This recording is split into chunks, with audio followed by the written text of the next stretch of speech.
আসসালামু আলাইকুম রহমতুল্লাহ।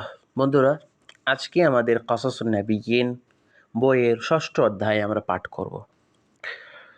তো চলো আমরা শুরু করি। আজকের শিরোনাম হলো নারুন বারিদাতুন, মানে হলো শীতল আগুন। এখানে একটি বিষয় কি তোমরা লক্ষ্য করেছো, সেটা হলো নারুন শব্দ কিন্তু শেষে কিন্তু কোনো মুয়ান্নাসের কোনো আলামত নাই, কিন্তু বারিদাতুনের শেষে গোলতা আছে। এমন কেন? কারণ নারুন হলো একটা মহিলাবাচক শব্দ, যদিও তার শেষে মহিলার কোনো আলামত নাই। এই জন্য বারিদাতুন, যেহেতু নারুন এর সিফাত হয়েছে, গুণ হয়েছে, বিশেষণ হয়েছে, এই জন্য তাতে গোলতা দিতে হয়েছে। অথবা আমরা যদি দিতাম নারুন বারিদুন, তাহলে কিন্তু ভুল হয়ে যেত। খুবই গুরুত্বপূর্ণ একটা বিষয় গোলতা এর বিষয়টা। তো চলো শুরু করি। ইজতামা আন্নাস, ইজতামা মানে জমা হওয়া, ইজতামা মানে হলো জমা হওয়া। আন্নাসু কারা জমা হলো? আন্নাসু মানুষ। তাহলে যারা জমা হয়েছে তারা হলো কারা? মানুষ। তার মানে নাসুদ হলো ফাইল, কারণ তারা জমা হয়েছে। ওয়াকালু এবং তারা বলল, কি বললো মানুষ? মাজা নাফআল, মাজা মানে কি, আর নাফআল মানে আমরা করব। মাজা নাফআল আমরা কি করব?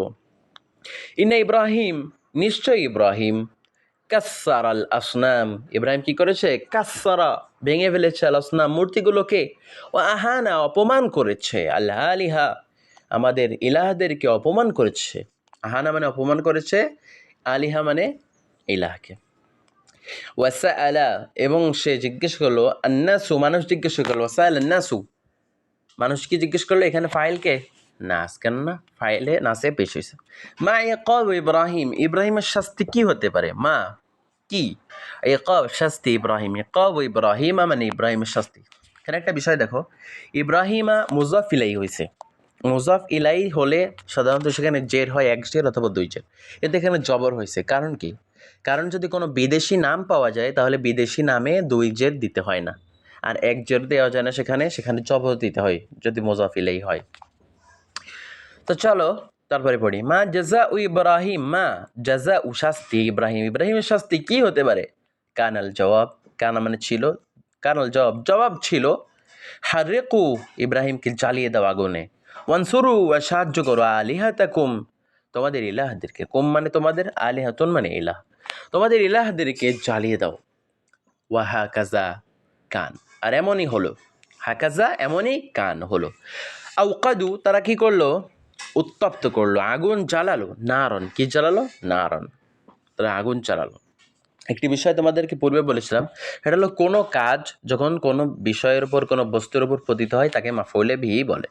এখানে জ্বালানোর কাজ কার উপর পড়ছে? আগুনের উপর, তার মানে এটা হলো কি মাফউলে বিহি, বুঝছো? ওয়াল কাউ, এখানে ফাইল কে বলতে পারবা? এখানে ফাইল হলো ওয়াও, ওয়াও জমির। ওয়াল কাউ ফিহা, সেখানে তারা কি করলো? নিক্ষেপ করলো, কিসের ভেতর? আগুনের ভেতর।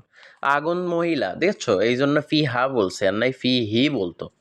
ওয়াল কাউ ফিহা ইব্রাহিম, সেখানে ইব্রাহিমকে নিক্ষেপ করলো। ওয়ালাকিন আল্লাহ, কিন্তু আল্লাহ তাআলা কি করলেন? নাসরা সাহায্য করলেন, নাসরা ইব্রাহিমা ইব্রাহিমকে সাহায্য করলেন। ওয়াকাল এবং বললেন, লিনার আগুনকে বললেন, কি বললেন? ইয়া নার, ওহে আগুন, কুনি তুমি হয়ে যাও, বারদান শীতল, ওয়াসালামান এবং শান্তিময়, শীতল এবং শান্তিময়, আলা ইব্রাহিম ইব্রাহিমের জন্য বা ইব্রাহিমের ওপর। ওয়াহাকাজা কান, আর এমনই হলো। হাকাজা কান এটি কিন্তু সুন্দর এমন একটা বাক্য, যেই বাক্যটা আমরা বিভিন্ন জায়গায় মুখস্থ করে ব্যবহার করতে পারি। সাধারণত আরবি ভাষায় সুন্দরভাবে কথা বলতে গেলে, স্পিকিং করতে গেলে কিছু কিছু বাক্য আগের থেকে মুখস্থ রাখা লাগে, এবং কিছু কিছু জোড়া শব্দ মুখস্থ রাখা লাগে। কারণ আলাদা আলাদা শব্দ মুখস্থ করে বানাতে গেলে কথা বলতে দেরি হয়, কথা বলতে বেঁধে যায়। এজন্য কিছু বাক্য আগের থেকে মুখস্থ রাখা লাগে, সাথে সাথে কিছু জোড়া বাক্য মুখস্থ থাকা লাগে। যেমন এই যে হাকাজা কান, সুন্দর একটা বাক্য মুখস্থ রাখা যায়। কানাতিন নার, এমনই হলো। আর কানাতিন নার আগুন হয়ে গেল কেমন? বারদান ঠান্ডা, ওয়াসালামান এবং শীতলময়, ঠান্ডা এবং কি হয়ে গেল? শীতলময়। আলা ইব্রাহিম, কার উপরে? ইব্রাহিমের উপরে। আলা ইব্রাহিম, ইব্রাহিমের উপরে কি হয়ে গেল? ঠান্ডা এবং শান্তিময় হয়ে গেল। ওরা দেখলো, আন্নাসু মানুষ দেখলো, মানুষ দেখলো কি দেখলো? আন্না নার নিশ্চয় আগুন, আন্না নার নিশ্চয় আগুন, লা তাদুররু কোনো কি করতে পারে না? ক্ষতি করতে পারে না। ইব্রাহিম ইব্রাহিমের, আন্না নার লা তাদুররু ইব্রাহিম ইব্রাহিমের কোনো ক্ষতি করতেছে না। ওয়ারা আন্নাসু, এবং মানুষ দেখলো, কি দেখলো? আন্না ইব্রাহিমা, নিশ্চয় ইব্রাহিম হলো মাসরুর। এখানে একটা জিনিস দেখছি, ইব্রাহিমের জবর হয়েছে। তো আন্নার পরে যেই শব্দে জবর হয় সেটাকে বলে কি? ইসমে আন্না। আর যেটাই পেশ হয় সেটাকে বলে খবরে আন্না। তাহলে এখানে মাসরুর কি? অবশ্যই খবরে আন্না। আর ইব্রাহিমা তাহলে কি? খবরে আন্না। তাহলে ওয়ান্না ইব্রাহিম মাসরুর, ইব্রাহিম খুশি। ওয়ান্না ইব্রাহিম সালিমুন, এবং ইব্রাহিম নিরাপদ। ওয়াদাহিশান নাস, আর এই জিনিস দেখে মানুষ হতবাক হয়ে গেল, নির্বাক হয়ে গেল, কিংকর্তব্য বিমূঢ় হয়ে গেল। ওয়াতাহাইয়ারু, এবং তারা হয়রান আর পেরেশান হয়ে গেল। তো এই ছিল আজকের কাহিনী, যে ইব্রাহিম আলাইহিস সালামকে আগুনে ফেলে দেওয়ার কাহিনী। ইব্রাহিম আলাইহিস সালাম কীভাবে আগুন থেকে বাঁচলেন, আল্লাহ তাআলা কীভাবে আগুন থেকে তাকে বাঁচালেন, এটা ছিল আজকের কাহিনী। বন্ধুরা, এই উপরে যে শব্দ বিশ্লেষণগুলো থাকে, এই শব্দ বিশ্লেষণগুলো তোমরা পড়বা, তোমরা মুখস্থ করে নিবা এবং এগুলো ইউজ করবা। তাহলে তোমরা আরবি ভাষার যে তোমার যেই ডিকশনারি, তোমার ব্রেনের ভিতর যেটা রয়েছে সেটার পরিধি বৃদ্ধি পাবে। তাহলে তুমি আরও সুন্দরভাবে আরবি ভাষা ব্যবহার করতে পারবা।